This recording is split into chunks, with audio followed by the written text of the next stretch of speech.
Nuevamente, bienvenido a este canal de lo que son los análisis eléctricos. En esta ocasión te voy a mostrar lo que es el teorema de Norton.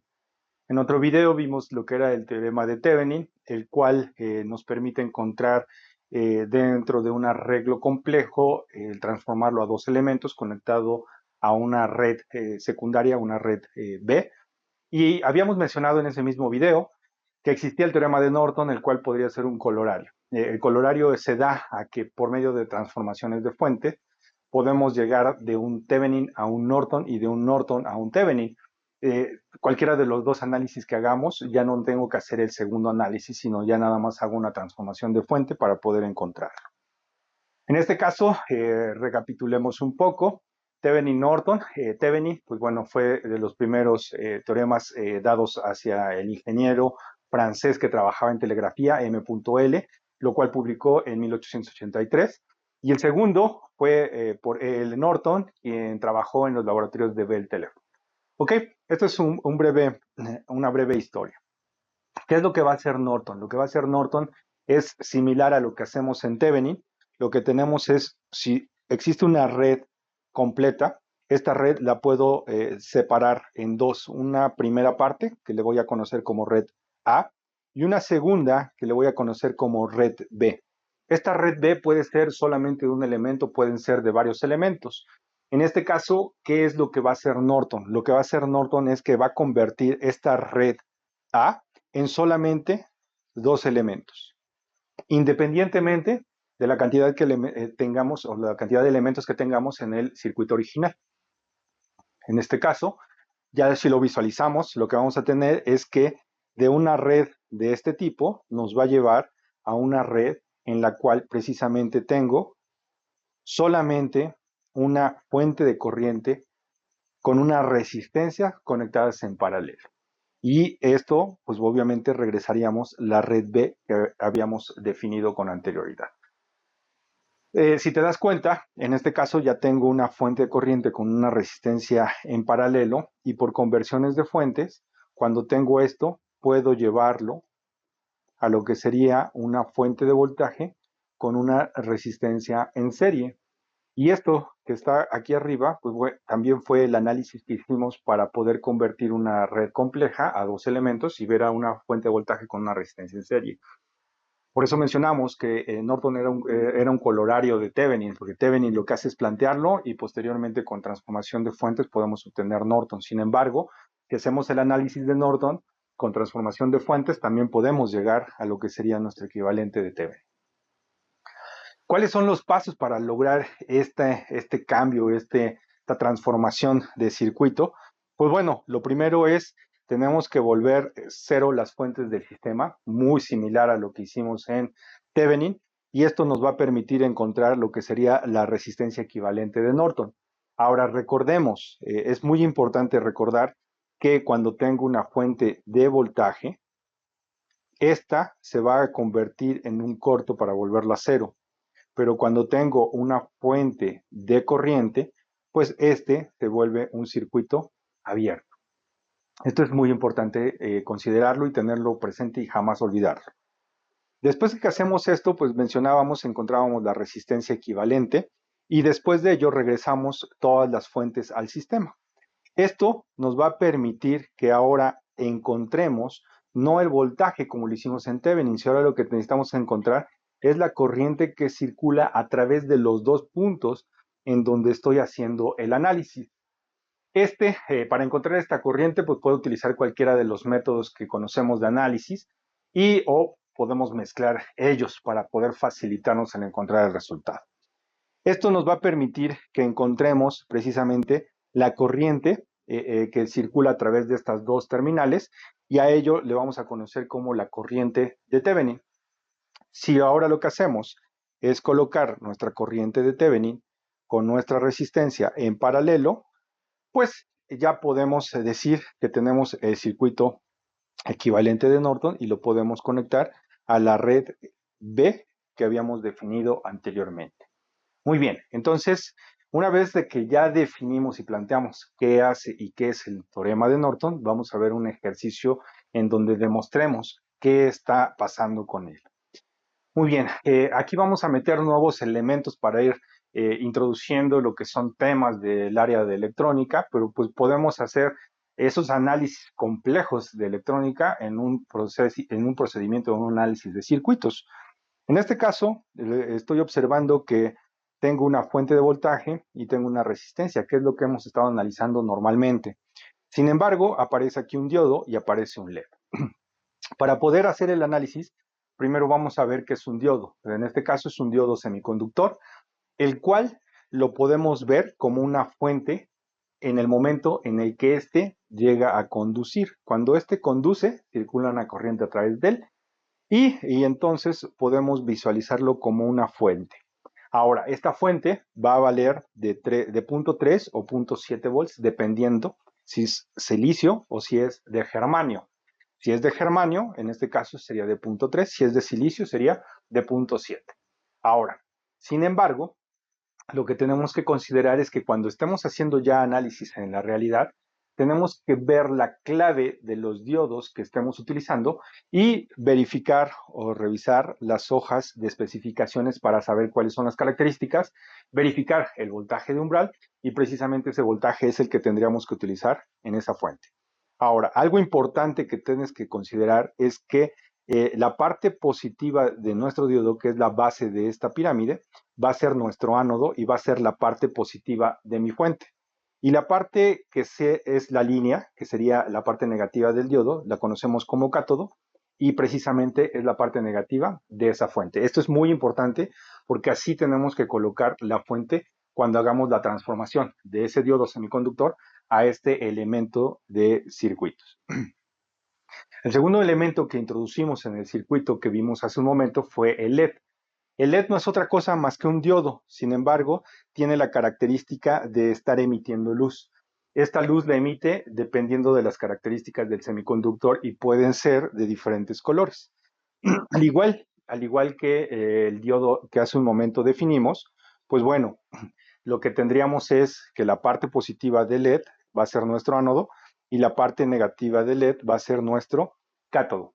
Ahora, aquí, a diferencia del diodo, en donde teníamos principalmente dos umbrales de voltaje, que sería 0.7 y 0.3, en este caso, el umbral va a depender específicamente del color del LED. ¿Y esto por qué lo habíamos visto? Pues porque la emisión de la luz es por las características del mismo LED, del semiconductor como tal. Por consiguiente, tiene diferentes umbrales de ruptura. Y por eso es que cada uno de los colores pues tiene diferentes voltajes. Muy bien. Entonces, hechos estas dos pues referencias ya a ese circuito que acabamos de ver, cómo podemos visualizarlos ya como elementos en el área de circuitos, pues bueno, vamos a hacer nuestro análisis.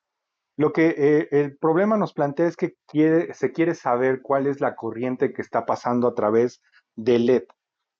Ahora, de primera instancia, no me están dando el color del LED. Eso significaría que si no me dieran de entrada el valor, yo no podría hacer ningún análisis. Sin embargo, si yo quiero encontrar un análisis que me lleve a un análisis más reducido, en el cual simplemente con el hecho de estar cambiando el color de este LED, puedo encontrar las diferentes corrientes en el circuito, pues sería de mucha ayuda o de mucha utilidad. Y para ello, pues bueno, entonces lo que hacemos es, vamos a aplicar el teorema de Norton. Norton entonces lo que nos dice es primero vuelve todas las fuentes que tengas cero y quita el elemento en donde estás haciendo el análisis. Entonces, primeramente voy a quitar el elemento en donde voy a hacer el análisis, que es a partir de este LED, que sería de esa fuente. Lo elimino y vuelvo cero. Las fuentes, en este caso tengo dos fuentes de voltaje y van a ser cortos, lo cual me deja este circuito y de primera instancia pues ya vi que la resistencia conectada a estas dos terminales es de 330 ohms. Si yo en este caso ahora cierro entre las dos terminales en donde estoy haciendo el análisis, cierro el circuito, pues lo que obtengo ahora, lo que quiero encontrar es la corriente que está fluyendo a través de esas dos terminales. ¿Cómo obtengo la corriente? Pues bueno, lo que hago es trazar precisamente la corriente en este circuito, porque es el único que tengo, y obtengo que IN, que coincide con la corriente que estoy trazando, pues va a ser igual a esta fuente que tengo de menos a más, que va a ser positiva, esta va a ser de más a menos, que es negativa, dividido entre la resistencia, que serían 330. Por lo tanto, obtengo que la corriente de Norton es de 13.03. Esto me permite decir que entonces ya tengo una fuente de corriente con una resistencia conectadas a mi LED, que sería el voltaje que tengo ahí. Y precisamente, pues lo regreso. Ahora, ya estoy poniendo aquí un LED que tiene un umbral de 2.7 volts y lo que quiero hacer es encontrar precisamente la corriente que está circulando a través de ese LED. Hago el análisis, pero si nos damos cuenta, no puedo hacer un análisis directamente con nodos normales. ¿Por qué? Porque si yo planteo estos dos nodos, lo que estoy encontrando es una fuente conectada de nodo a nodo. Y recordemos, cuando tengo fuentes de voltaje conectadas de nodo a nodo, no se puede plantear un análisis de nodos tradicional. Entonces, tenemos que plantear un análisis diferente. Si planteo mallas, pues observo que tengo dos mallas. El detalle es que en una de ellas existe una fuente de corriente y muy similar a lo de nodos, cuando tengo una fuente de corriente y hay una corriente, una fuente de corriente dentro de la malla, pues obviamente no puedo, en este caso, plantear un análisis de mallas tradicional. Entonces, ¿qué es lo que se me podría facilitar aquí? Y vamos a poner en práctica otro de los análisis, una superposición. Entonces, en superposición, recuerdo, voy a hacer análisis y voy a volver cero fuentes y voy a hacer el análisis por una de las fuentes y luego puedo repetirlo n veces o puedo regresar las fuentes que había quitado y quitar la que había hecho el primer análisis. En este caso son dos fuentes las que tenemos. Voy a hacer el análisis primero por la resistencia, perdón, por la fuente de corriente de 13.03 miliamperes y lo que observo es que la corriente pues tiene dos caminos, o se va por 330 o se va por el corto. En este caso, pues obviamente se va a ir por el corto, por lo tanto, la corriente total de la fuente se va a ir por el corto y eso es de 13.03.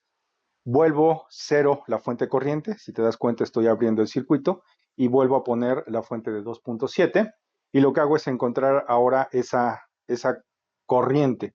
Si observo la corriente tiene esta dirección, pues trazo mi malla en ese sentido y observo que tengo un voltaje que pasa la corriente de más a menos, por lo tanto es negativo, y está una resistencia de 330, pues obtengo que tiene menos 8.1818 miliamperes esa corriente.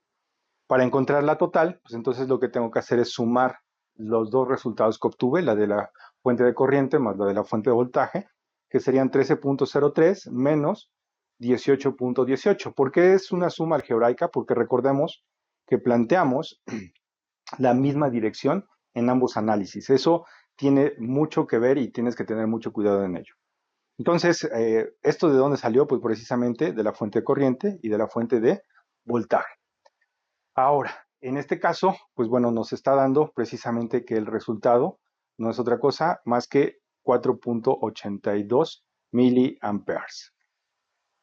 Eso precisamente de 8.42, perdón, 4.842 miliamperes, vamos a revisarlo y vamos a hacer el análisis con el circuito original. Si hacemos el análisis y planteamos una corriente en este sentido, pues tengo de menos a más, que sería mi fuente positiva, tengo de más a menos, que sería una fuente negativa, y tengo de más a menos, que sería una fuente negativa.